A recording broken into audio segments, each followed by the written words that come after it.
सीताराम सीताराम। बोल जाओ सभी।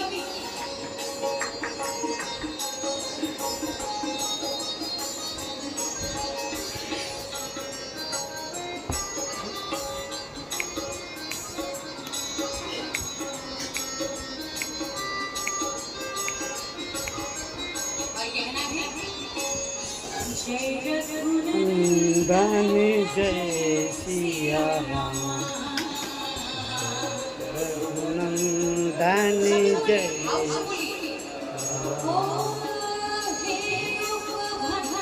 जन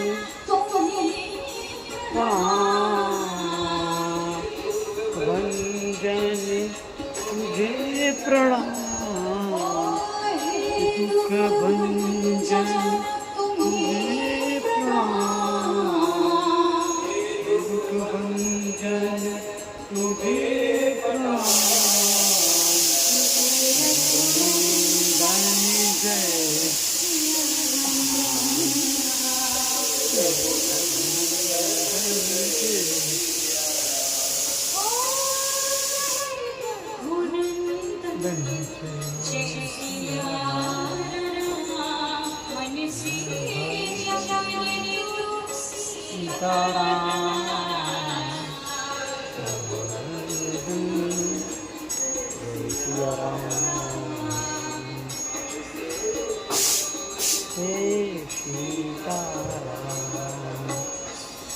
रघुनंदन जय सिया राम।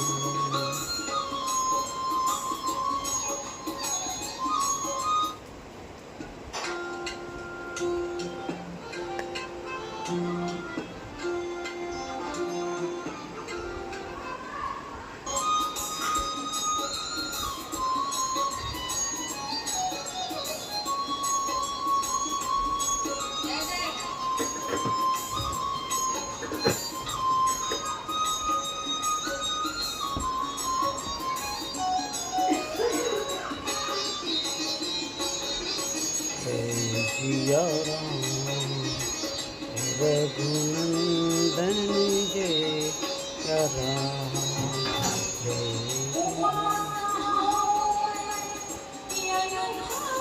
अपना अनुभव अपना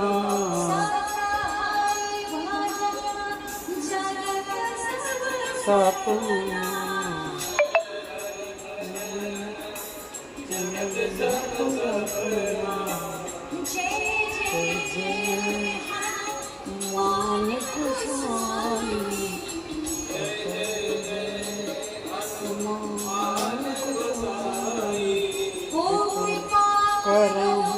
गुरु देव की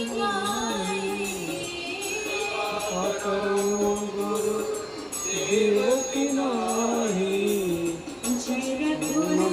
नंदन जय सिया राम, नंदन सिया राम, नंदन जय सिया राम, जय रघुनंदन जय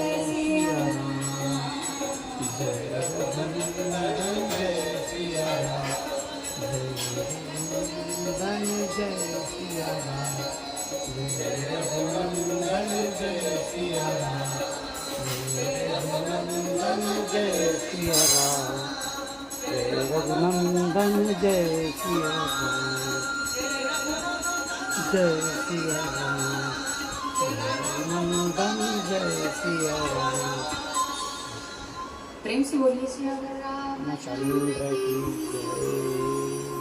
वीर बजरंगबली की, शंकर भगवान की, यज्ञ नारायण भगवान की, नमः पार्वती पते हर हर महादेव।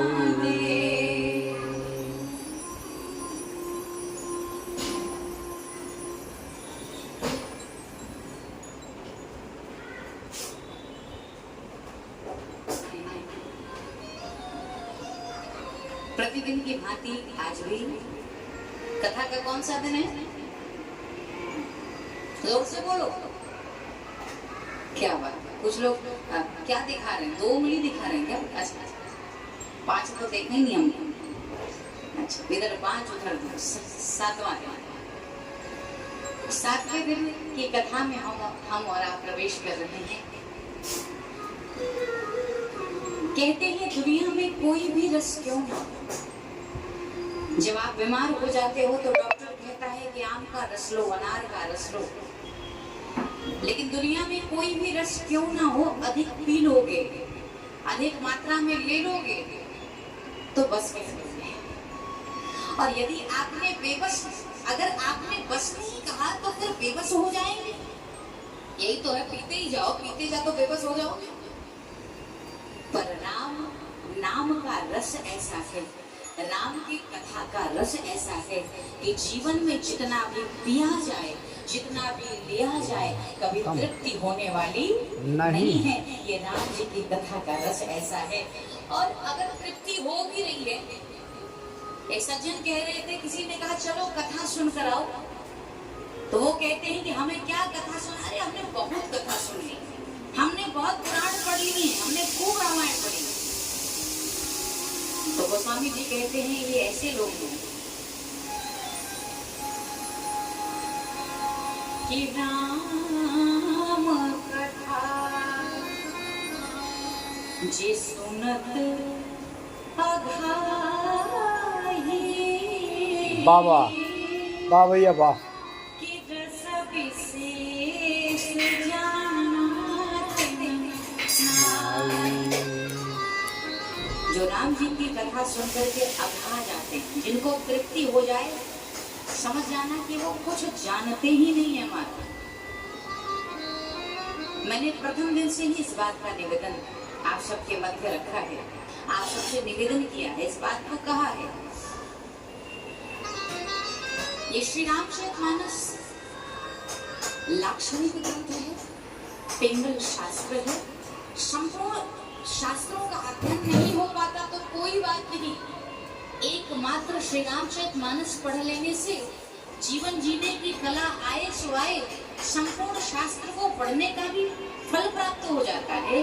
क्योंकि 6 शास्त्र सब ग्रंथन को रस, सबको भरा पड़ा है,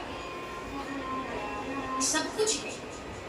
और गोस्वामी तुलसीदास जी महाराज ने कहा सब कुछ हो ना हो, इस ग्रंथ को मैंने लिखा ही इसलिए है कि स्वांतः सुखाय तुलसी रघुनाथ गाथा भाषा निबद्ध मति मंजुल मातरोति।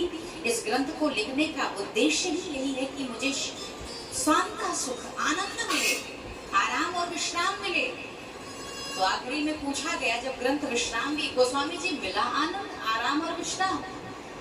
तो उन्होंने कहा निश्चित रूप से मिला, निश्चित रूप से। इस कथा का विश्राम भी विश्राम से किया गया है। मतिमंद तुलसी दासहूं और पायो परम विश्राम। रामचरितमानस यही नामा सुनत श्रवण पाय विश्रामा।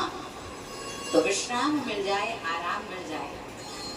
माताओं एक बात मैं रोज कह रही हूँ कथा में, नित्य कहती हूँ, और जो आए शांति से बैठे। हम तो यही कहेंगे समिति के पदाधिकारी गण से, बैठिए माता जी, जो बाद में आते हैं उनको पीछे बिठाइए, नहीं तो ये तो गलत बात है ना। जो सुबह से आए हैं, जो बहुत देर से आए हैं, तो ये निश्चित रूप से निवेदन आप सबसे करना चाहती हूँ, जो बाद में आएंगे वो पीछे ही बैठेंगे।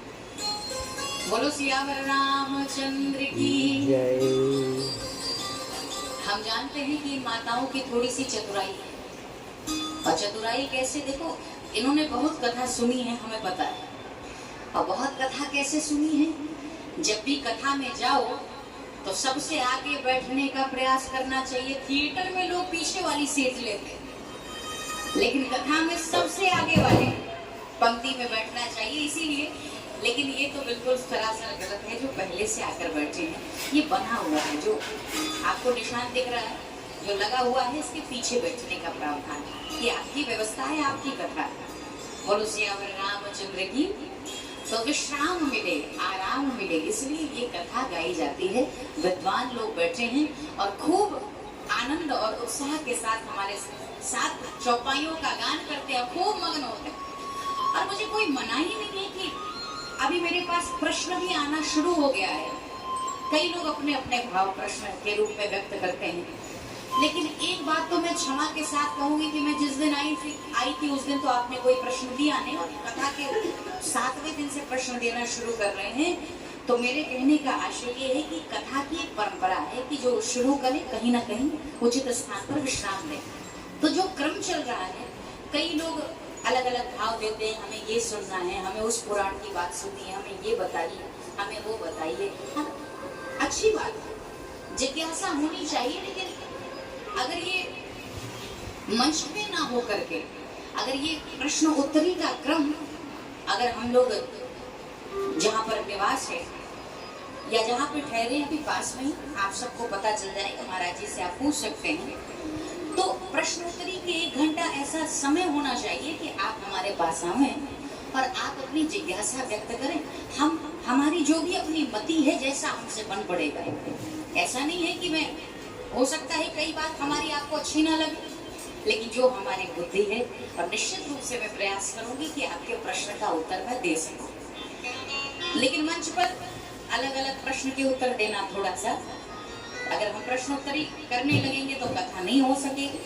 लेकिन मुझे अच्छा लग रहा है कि अब आपके भीतर जिज्ञासाएं उठ रही हैं, प्रश्न उठ रहा है, राम कथा को जानना चाहते हैं, विद्वत समाज सब बैठे हैं, और बड़ा आनंद आता है। बोलो सियावर रामचंद्र की। भगवान की बड़ी दिव्य कथा है, और कल आपने श्रवण भी किया, आनंद आया ना? आनंद आया कि नहीं आया? आया। सिया रघुबीर जी सप्रेम गावे सुनई, तीन कह सदा उछाहु, मंगलायतन राम जस। ये राम सीता का बड़ा मंगलमय विवाह है। और एक बात बताऊं आप सबसे, देवता तो बहुत हुए हैं और कथाएं बहुत गाई गई हैं, लेकिन जिस तरीके से हमारे